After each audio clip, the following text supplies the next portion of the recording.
Hi everyone. The world around us, and especially the internet, is full of the most incredible myths. Some of them can be easily debunked, and some may seem weird at first glance, but turn out to be actually true. Today, we'll take a look at some of the most common myths and find out which ones are true and which are not. Let's get it on. Landing a plane. We all probably saw at least one movie where a flight attendant or a brave passenger successfully lands a plane in extreme conditions. While flight attendants usually take at least a brief piloting course, the passengers may have no experience in the matter whatsoever. So, can an ordinary person still land a plane? Let's find out. In the course of one exciting experiment, several people who didn't know anything about aviation were trying to land a Cessna 172 Skyhawk aircraft. Of course, it was a simulation, not a real flight. The professional pilot was helping them, checking what they were doing and providing detailed instructions. Oops. Oops, what do you mean, oops? What's oops? As a result, only one person could successfully land the plane. All the other participants either crashed the planes or completely missed the landing strip. Yes, of course, there are cases when a person with virtually no flight experience still managed to land an aircraft. For example, in 2012, 80-year-old Helen Collins had to land a light Cessna aircraft on her own after her husband lost consciousness in the cabin. And in 2013, the pilot of a small plane lost consciousness after taking off from a private airfield in the northeast of England. There was one passenger on board who took control and, following commands from the air traffic control, was able to make an emergency landing. However, experts argue that in order to land the plane successfully, minimal experience is still required, or at least a passion for aviation. For people with no experience whatsoever, landing an airplane, even a small one, is almost an impossible task. Stone in a lawnmower.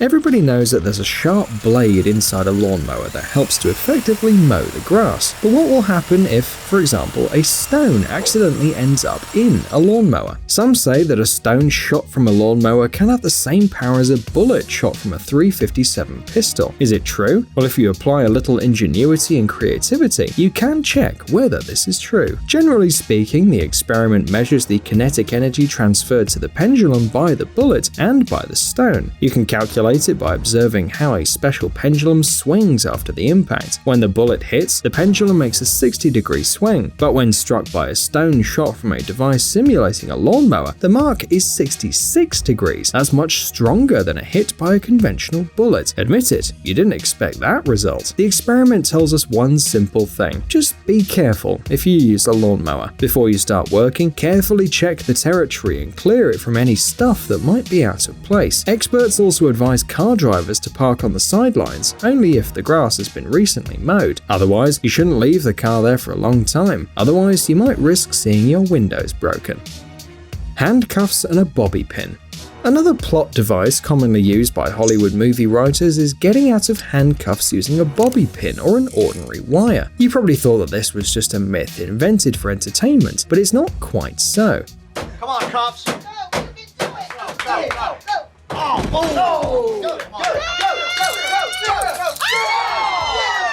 A group of researchers decided to conduct an experiment to see if breaking free from handcuffs is as simple as it looks in the movies. The participants had 5 minutes and 1 hairpin to get out of handcuffs in any way they wanted. Moreover, none of the volunteers, of course, had any special training. Naturally, everyone without the exception decided to do what they saw in the movies, to put the bobby pin in the handcuffs. And what do you know? This method worked for most volunteers. It turned out that this trick is universal and works for any handcuffs on Earth because they all work in the same way. A bobby pin or any other sharp object releases the ratchet, then the cuff will just slide out, and that's how you open the handcuffs. Talking to plants. We bet that you've heard the theory that says that plants can feel, and their growth is affected by their surroundings. Some people believe that if you talk to plants kindly or turn on classical music, they'll grow much faster. Is this true? Well, here are the results of another experiment. As part of this 4-week test, scientists built 7 greenhouses and put 10 identical plants in each of them. There was perfect silence in the central greenhouse, and the growth rate of the plants in it was the starting point for comparison. In the other greenhouses, hard rock and classical music were playing.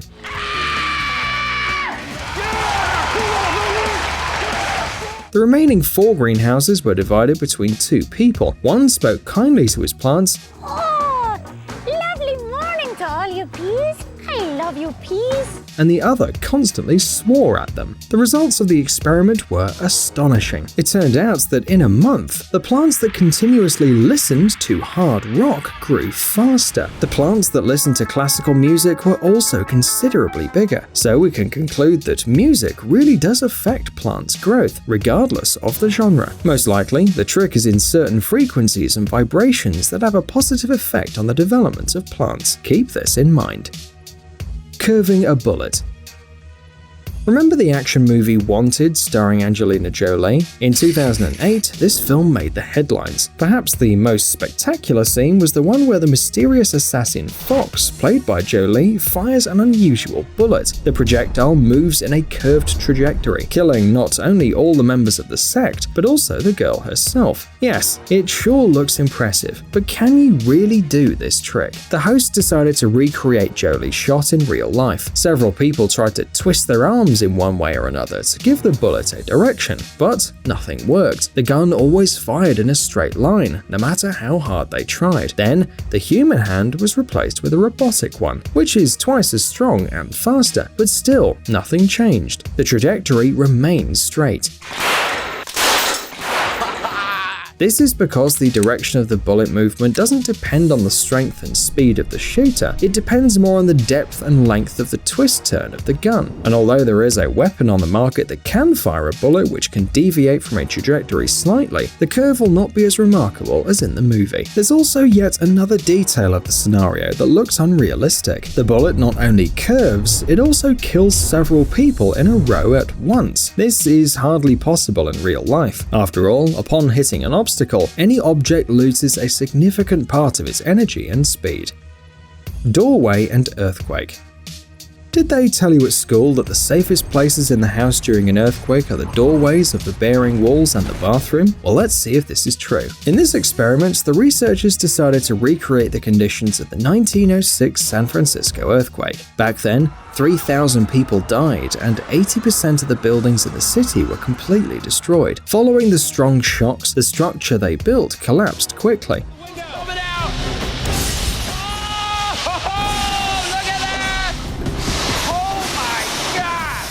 However, the wall with the doorway remained undamaged, even after several minutes of active earthquake, so this advice is actually pretty good. Sinking ship.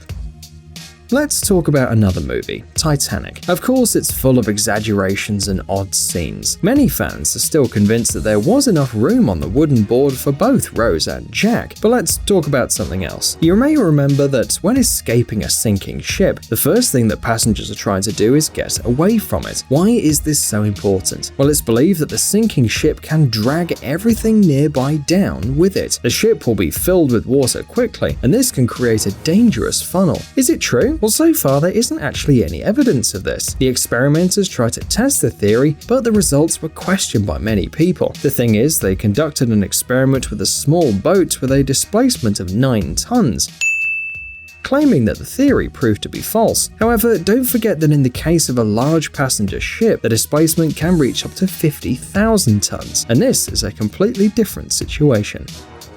Snakes and salt.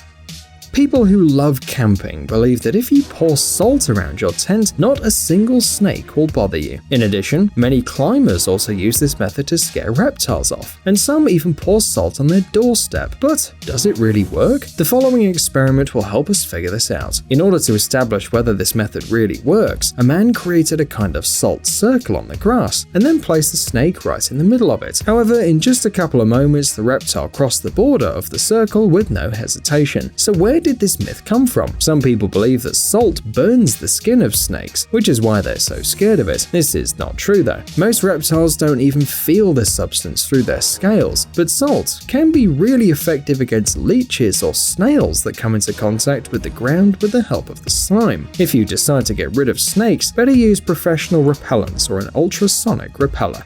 Psst, dude, are you looking for new technologies and great gadgets? Are your thoughts focused on the future? Do you love huge vehicles and can't imagine your life without robots around you? Then visit TechZone and you'll find all this and more. The link is in the description. You interested? Great.